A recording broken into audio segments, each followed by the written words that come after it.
আবারও সেই পুরনো সিস্টেম, পুরনো কালচার ফিরে আসলো। মনে হচ্ছিল যে এটা বোধহয় বন্ধ হয়েছে।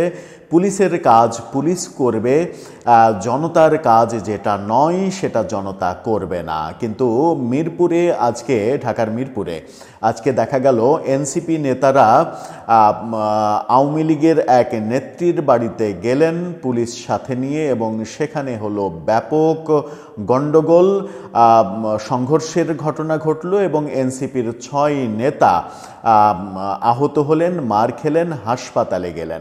এরকম অবস্থা কি দেশে চলতেই থাকবে? এইভাবেই কি দেশ চলবে? এই ঘটনাগুলো কেন ঘটছে? কেন রাজনৈতিক নেতৃত্ব থেকে এই কাজগুলো করা হচ্ছে?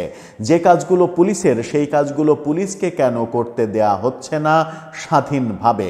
কেউ যদি অপরাধী হয়, সেই অপরাধীকে ধরা এবং তার বিচার করার জন্য আদালতে প্রেরণ করা, এই দায়িত্বটা পুলিশের। কিন্তু পুলিশকে সাথে নিয়ে এক ধরনের যে মানে মাস্তানির টেন্ডেন্সি, এর আগে আমরা বহুবার বহু জায়গায় দেখেছি এবং এই পদ্ধতিতে চাঁদাবাজির ঘটনাও দেখেছি। সেই ঘটনাগুলো থেকে আমরা পরিত্রাণ চাইছিলাম, পরিত্রাণ পাওয়ার একটা প্রত্যাশা করছিলাম যে পুলিশকে পুলিশের কাজ করতে দেয়া হবে স্বাধীনভাবে। কিন্তু মিরপুরে আজকে কি ঘটলো, এই ঘটনা নিয়ে গণমাধ্যম যেভাবে খবর করেছে, সেই খবরটা রাজনৈতিক দল হিসেবে এনসিপির জন্য যথেষ্ট বিব্রতকর একটা খবর।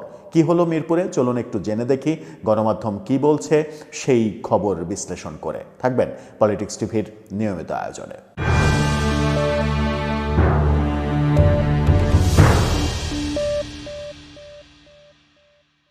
দর্শক, বলছিলাম মিরপুরে এক আওয়ামী লীগের নেত্রীর বাসায় যে মারধরের শিকার হয়েছেন এনসিপির ৬ জন। গণমাধ্যম যেটা বলছে, গণমাধ্যমের শিরোনামটা দেখলেই বুঝতে পারবেন, সেখানে বলা হচ্ছে রাজধানীতে এনসিপি নেতাকর্মীদের উপরে হামলা, আহত ৬। এই হামলা কারা ঘটালো, কারা করলো, চলুন একটু জেনে দেখি। বলা হচ্ছে রাজধানীর মিরপুরে জাতীয় নাগরিক পার্টি এনসিপির নেতাকর্মীদের উপরে হামলার ঘটনা ঘটেছে, এতে ৬ জন আহত হয়েছে। গতকালকে এই ঘটনা ঘটে, মিরপুর ২ পানির ট্যাঙ্কি এলাকায় এই ঘটনা ঘটে। কিন্তু এই গতকালকের এই ঘটনাটা সংবাদ মাধ্যমে আসেনি। আজকে পড়ন্ত বিকেলের পরে এই খবরটা সংবাদ মাধ্যমে এসেছে। সেখানে বলা হচ্ছে যে সন্ধ্যায় পুলিশকে সঙ্গে নিয়ে আওয়ামী মুক্তিযুদ্ধ প্রজন্ম লীগ নেত্রী হোসনে আরা সাদিকের বাসায় যান স্থানীয় এনসিপি নেতাকর্মীরা। এ সময় এনসিপির নেতাকর্মীরা হামলার শিকার হন। এই হামলায় অন্তত ৬ জন আহত হন। তাদের উদ্ধার করে শহীদ সোহরাওয়ার্দী মেডিকেল কলেজ হাসপাতালে ভর্তি করা হয়। আহতদের মধ্যে একজনের অবস্থা গুরুতর হওয়ায় উন্নত চিকিৎসার জন্য তাকে পাশেই নিউরোসায়েন্স ইনস্টিটিউট এবং হাসপাতালে পাঠানো হয়। এনসিপির সিনিয়র যুগ্ম আহ্বায়ক আরিফুল ইসলাম আদিব এই ঘটনায় পিচ্চি কামালের জড়িত থাকার অভিযোগ করেন এবং হামলাকারীদের দৃষ্টান্তমূলক শাস্তি দাবি করেন। এনসিপি তরফ থেকে ব্যাপারটা স্বীকারও করা হয়েছে যে এই ঘটনা ঘটেছে, এনসিপি নেতারা হামলার শিকার হয়েছেন এবং পিচ্চি কামাল বলে একজনের কথা বলেছেন। তিনি সম্ভবত আওয়ামী লীগেরই কর্মী কিংবা নেতা, সেদিকেই আঙুল তোলা হয়েছে। যেহেতু আওয়ামী লীগ নেত্রীর বাসায় পুলিশ নিয়ে যাওয়ার ঘটনার পরিপ্রেক্ষিতে এই হামলা হয়েছে, সেহেতু অনুমান করা যেতেই পারে যে আওয়ামী অনুসারীরাই এই ঘটনা ঘটিয়েছে।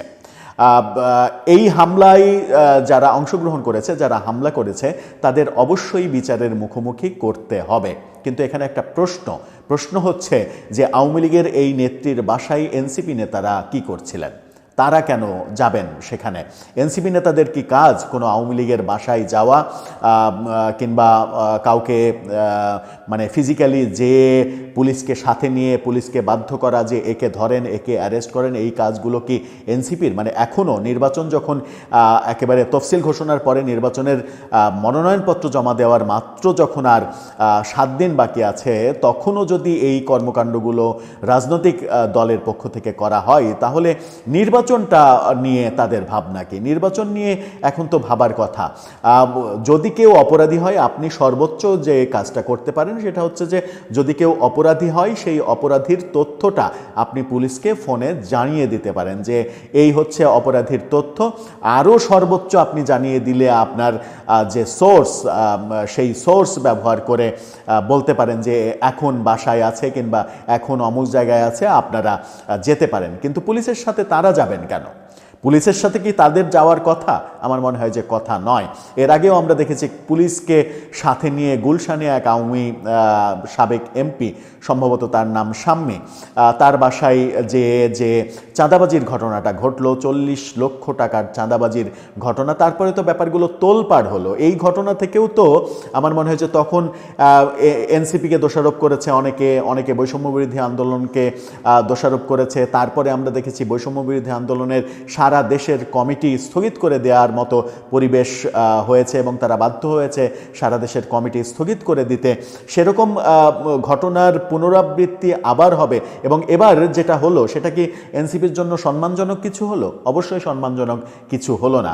এই অসম্মানজনক কাজের মধ্যে তারা কেন যাবে? এখন যখন নির্বাচনের কথা ভাবার কথা, যখন নির্বাচনের ব্যাপার নিয়ে ভোট চাওয়ার জন্য প্রস্তুতির কথা এবং মানুষের দ্বারে দ্বারে তারা ভোট চাইতে যাবে যেন তারা ভোট পায়, তাদের কনসেন্ট্রেশন যদি ভোটের চাইতে এদিকে কোথায় কোন আওয়ামী লীগের নেত্রীর বাসায় পুলিশ নিয়ে যেতে হবে, আপনি আওয়ামী লীগের নেত্রী, তিনি যদি অপরাধী হন, তার বিরুদ্ধে যদি মামলা থাকে, তাহলে আপনি পুলিশকে ইনফরমেশন দেন যে ওই জায়গায় আছে কিংবা এখন বাসায় আছে, আপনি যান, আপনারা যান দেখেন। আপনি টেকনিক্যালি এটাও করতে পারেন, পুলিশকে না হলে ফোনে প্রেশার ক্রিয়েট করতে পারেন। তার চাইতেও বেশি যদি করতে চান, আপনি থানায় যেয়ে পুলিশকে বাধ্য করেন যে আপনারা যান, এখনই যান। কিন্তু আপনি সাথে যাবেন কেন? তার বাসা পর্যন্ত সাথে যাবেন কেন? এই প্রশ্নটা তো আসবেই।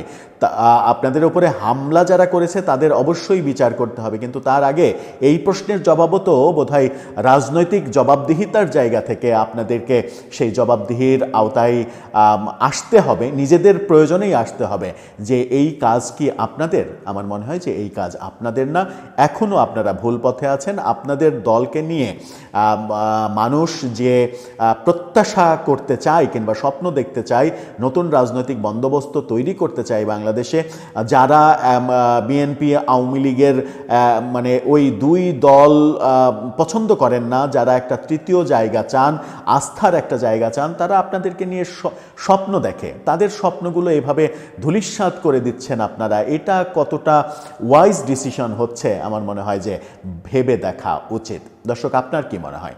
আপনার মতামত জানিয়ে লিখতে পারেন আমাদের কমেন্ট বক্সে।